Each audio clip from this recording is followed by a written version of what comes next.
बिस्मिल्लाहिर्रहमानिर्रहीम। तमाम नाजरीन को एक बार फिर अस्सलाम वालेकुम रहमतुल्लाह। यकीनन आप लोग बहुत बेताब थे वीडियो के लिए। काफ़ी दिन हो गए हम लोग वीडियो नहीं अपलोड कर सके अपनी मसरूफियत की बिना पे, और इंशाअल्लाह अब कोशिश ये होगी कि हम वक्तन फ़वक्तन अपनी नई से नई वीडियो आपके आगे पेश करें। नाज़रीन, आज का एक हॉट इशू ऑस्टियो आर्थराइटिस, हड्डियों का भुरभुरापन, ये पूरी दुनिया में फैलता हुआ खतरनाक मर्ज साबित हो चुका है। और WHO के मुताबिक पूरी दुनिया में दिल के मर्ज के बाद दूसरे नंबर पर सबसे बड़ा मर्ज ऑस्टियो आर्थराइटिस का करार दे दिया गया है। ऑस्टियो आर्थराइटिस क्या है, इसकी ये क्यों होता है, इसकी वजूहात क्या है, इसके असबाब क्या है और इसका सद्देबाब क्या है, तो आज हम मुख्तसर सी वीडियो में आपको एक अच्छी अवेयरनेस जरूर देके जाएंगे। मेरे भाइयों, मेरे दोस्तों, बेसिकली ऑस्टियोपेथी, इसमें हड्डियों की फरसुदगी का अमल किसी तकलीफ के बगैर सुस्त रवि से जारी रहता है। हड्डियों का भुरभुरा होना बुढ़ापे की एक निशानियों में से है और वक्त के साथ साथ 50 के बाद 60 के बाद इंसान तबतन चूंकि इंसान कमजोर होता है और ये बतदरीज कमजोरी की तरफ जाता है, कानून फितरत है। हड्डियों की लचक में कमी आ जाती है और हमारे जो टिश्यूज हैं वो इन्फ्लेम हो जाते हैं। दो प्रोसीजर ऐसे हैं जो वक्त के साथ साथ 30 और 40 साल की उम्र में हड्डियां निहायत मजबूत और जोबन पे होती हैं, तमाम न्यूट्रिशन से भरपूर एक ताकत रखती हैं। 40 साल से पहले पहले जो हमारी बॉडी में कुछ ऐसे खुलिये हैं जो तोड़ने का काम करते हैं, जिसको हम ऑस्टियोक्लास्ट कहते हैं। ऑस्टियोक्लास्ट का मतलब ये होता है कि ये जो है ना, जब ऑस्टियोप्रोसिस शुरू होता है तो ऑस्टियोक्लास्ट अपना वर्क शुरू कर देते हैं कि खुलियात को तोड़ना शुरू कर देते हैं। और इसी तरह जो ऑस्टियोब्लास्ट है, ऑस्टियोब्लास्ट के अंदर जो है ना खुलियात जोड़ना शुरू हो जाते हैं, हड्डियों को मजबूत करना शुरू कर देते हैं। 40 से पहले हमारी बॉडी में ऑस्टियोब्लास्ट का अमल बहुत तेजी से जारी रहता है, लेकिन अनफॉर्चुनेटली जैसे ही हड्डियां भुरभुरी होती हैं उस सूरत में हमारी बॉडी के अंदर ऑस्टियोक्लास्ट का अमल तेज हो जाता है। हमें उस अमल को रोकना है, कम करना है, उसकी जो तेजी शिद्दत को कम करना है ताकि इस मर्ज से छुटकारा हासिल हो सके। अगली बात हम बताएंगे कि ये क्यों होता है, क्या वजूहात है। देखिए, हम जिस मुल्क में रहते हैं, अल्हम्दुलिल्लाह अल्लाह पाक ने दुनिया की हर नेमत इस मुल्क को अता फरमाई है। हर अच्छा मौसम, हर सब्जी, हर फल, हर अनाज इस रब का करम है कि हम उस रब की कौन कौन सी नेमतों को झुटलाएंगे कि हमारे लिए मैसर है, लेकिन हम लोग उस रब का शुक्र ही अदा नहीं करते। हमें कदर ही नहीं है कि हमें अल्लाह ने किस लिए पैदा किया, हमें कितना खूबसूरत जिस्म दिया, कितनी किस्म की उसने अशिया दी हमारे इस्तेमाल के लिए, और तरह तरह के जायकों वाली चीजें और डिलीशियस चीजें हमें अता की। हमें तो उसका शुक्र अदा करना चाहिए। मेरे भाइयों, मेरे दोस्तों, इन शुक्रों में ही एक ऐसा शुक्र जो धूप की शक्ल में अल्लाह ने हमें अता की। पूरी दुनिया में कई ऐसे ममालिक भी हैं जहां पूरा साल धूप नहीं होती, और आपको पता है कि विटामिन डी का बेहतरीन सोर्स है धूप।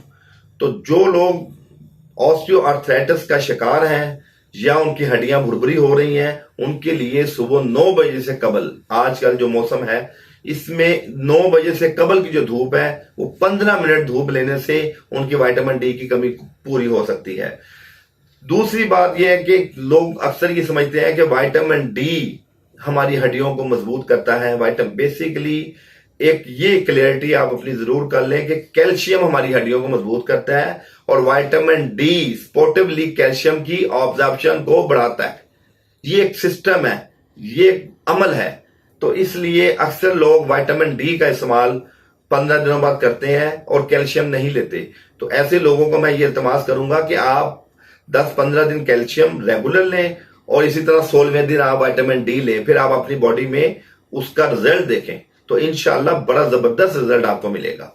तो एक तो ये हो गया। दूसरा ये आपको बताता चले कि इसकी डायग्नोस के क्या तरीके हैं, किस तरह पता लगेगा कि हमारी हड्डियां कमजोर हैं। देखिए, 2-3 टेस्ट हैं। नंबर 1 हमारा टेस्ट है बोन मिनरल डेंसिटी, BMD।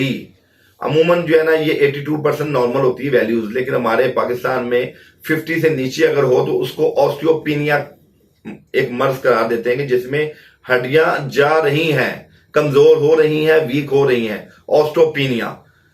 ये 50 लेस देन 50 अगर आपकी रिपोर्ट होगी तो उसमें ये है। अगर आप 50 से ऊपर की मैंने वैल्यू बताई, अगर आप लेस देन 50 हैं तो आप ऑस्टियोपोरोसिस में आ चुके हैं। अगर आप 45 40 अगर आपकी बीएमडी का टेस्ट आ रहा है तो इसमें ना आप ऑस्टियोपोरोसिस का शिकार हैं।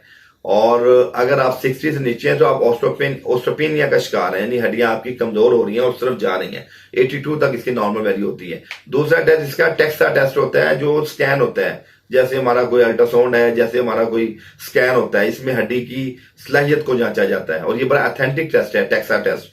तीसरे नंबर पे विटामिन डी, नॉर्मली 30 आप जो है ना अमूमन ये होता है, तो विटामिन डी लेवल चेक करना बहुत जरूरी है। कैल्शियम लेवल बॉडी के अंदर 8 से 10 होता है, आई इसको देखना। ये 4 टेस्ट से आप अपनी बॉडी की हड्डियों की डेंसिटी का मालूम कर सकते हैं।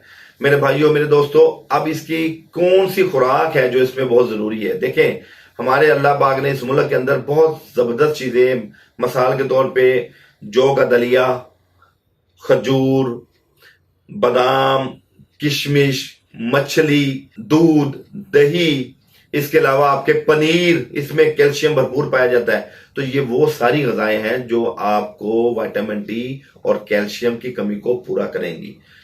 अब हम इसके हल की तरफ आते हैं कि हमारे पास कौन सी मेडिसिन है। देखें, तिब के अंदर अल्लाह रब्बुल इज्जत ने बहुत जबरदस्त जड़ी बूटियां पैदा की हैं जो हड्डियों के लिए बहुत कारआमद है।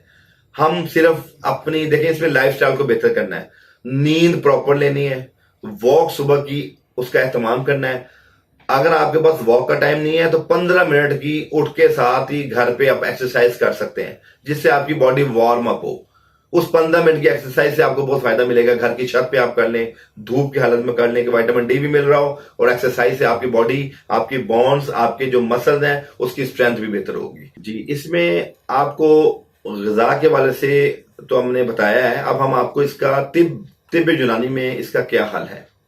देखें, सबसे पहले हम आपको एक पंजीरी टाइप नुस्खा बताएंगे जो आप घरों में बना सकते हैं और अल्हम्दुलिल्लाह बुजुर्गों को दें, बच्चों को दें, जो बच्चों की हड्डियां वीक हैं, डेंसिटी के इश्यूज हैं, बुजुर्गों को दें, खवातीन को दें। आपको पता है हमारे मुल्क के अंदर ये जो ज़चगी के मामलात होते हैं उसमें विटामिन डी, कैल्शियम की बड़ी कमी होती है। फिर खवातीन चूंकि अयाम के दिनों में भी उन्हें खून का ज़िया होता है, उनके लिए ये बड़ी ज़रूरी चीज़ें हैं। तो हमें अपनी जो खुराक है उसके अंदर से ये जंक फूड, ये जो मुरगन चीज़ें हैं, ये जो फास्ट फूड है, ये जो ड्रिंक्स है, इनको ख़त्म करके अब दौर ऐसा है कि कुदरती चीजों की तरफ आना चाहिए। अब आप पूरी दुनिया जो है इस तरफ आ चुकी है, पाकिस्तान के लोगों को भी मैं इल्तमास करता हूं कि इस तरफ आए। अब ये कौन सी चीजें हैं जो पंजीरी की शक्ल में मैं आपको पेश करने लगा हूं। नंबर 1 मेथी दाना, नंबर 2 कलौंजी, नंबर 3 चारों मगज, नंबर 4 सफेद तिल, नंबर 5 अखरोट, नंबर 6 बादाम की गिरी, नंबर 7 फूल मखाने। ये 7 चीजें ऐसी हैं, इनको आप बराबर वजन ले लें और इन बराबर वजन लेने के बाद इनको आप देसी घी में हल्की सी भुनाई कर दें। इसकी देसी घी में भुनाई कर लें। आप यकीन कीजिए इसके अंदर जो 7वीं चीज है फूल मखाना, ये इतनी कमाल की चीज है, इतना बड़ा अल्लाह की हमारे नेमत है ये अल्लाह ताला की तरफ से। ये इसको हम फॉक्स नट्स भी कहते हैं फूल मखाने को, और लोटस सीड भी कहते हैं। और आप यकीन करें कैल्शियम का ये मुरक्कब है। इसके अंदर हड्डियों की मजबूती के लिए अल्लाह पाक ने ऐसे अज्जा रखे हैं कि इंसान को अगर पता लग जाए तो वो, हम लोग तो सिंथेटिक दवाइयों की तरफ भागते हैं। आपको महंगी से महंगी सिंथेटिक दवाइयों से ज्यादा आला रिजल्ट इनसे मिलेगा, लेकिन इसके लिए ये शर्त है कि ये ना हो कि मेरी आवाज सुनी आपने तो 2 दिन खाई है तो आपने कहा जी मैंने खा ली। नहीं, इसका आपने रेगुलर इस्तेमाल करना है और बच्चों को खिलाना है। फिर आप देखें आपके माशरे में कितने बच्चे सेहतमंद होंगे। आप लोग बुजुर्ग हमारे तकलीफ से जो 2-4 हो रहे हैं वो बच जाएंगे। आजकल मसाजिद देख लें, आधे लोग खड़े होकर नमाज पढ़े हैं तो आधे लोग कुर्सियों में बैठ के पढ़ रहे हैं। तो ये जोड़ों का मर्ज तो हमारे जोड़ों में बैठ चुका है। लिहाजा मेरी आपसे इल्तमास है कि ये पंजीरी जो है आप बनाएं और अपने अहलो याल को, अपने घर वालों को, अपने बच्चों को इसकी आदत डालें। इसके अलावा आप 3 रोगन है जिसको as a local application massage कर सकते हैं। मालिश नहीं करनी। जहां घुटनों में दर्द है, जोड़ों में दर्द है, बॉडी में कहीं दर्द है, इससे आपकी बॉडी के अंदर लचक पैदा होगी। अच्छा, इसके अंदर रोगने जैतून नंबर 1, जिसके बारे में अल्लाह पाक ने कुरान में फरमाया है कि इसको इस्तेमाल भी करो और लगाओ भी। अल्लाह ने इसकी कसम भी खाई है कुरान पाक में, जैतून में शिफा है। ठीक है। इसके अलावा रोगने अरिंड कस्टर ऑयल जिसको हम कहते हैं, ये अमूमन पेट के लिए बच्चों को दिया जाता है। नंबर 3 रोगने बादाम, आलमंड ऑयल, ठीक है। ये तीनों रोगन को हम वजन लेके 100 ml ले लें, 50 ml लेके एक बड़ी शीशी में डाल के इसका मसाज एक दिन छोड़ के एक दिन मसाज करें, अगले दिन सुबह नहा लें नीम गर्म पानी से। आखिर में एक नुस्खा अनायत करता हूं आपको, वो भी बहुत छोटा सा है और विटामिन डी और कैल्शियम, हड्डियों का बुरबुरापन और मसल असाब की तकवीत के लिए आला चीज है। वो है 5 चीजें हैं, असगन नागूरी, मेथी दाना, सुहांजना और ये मूसली सफेद और कलौंजी।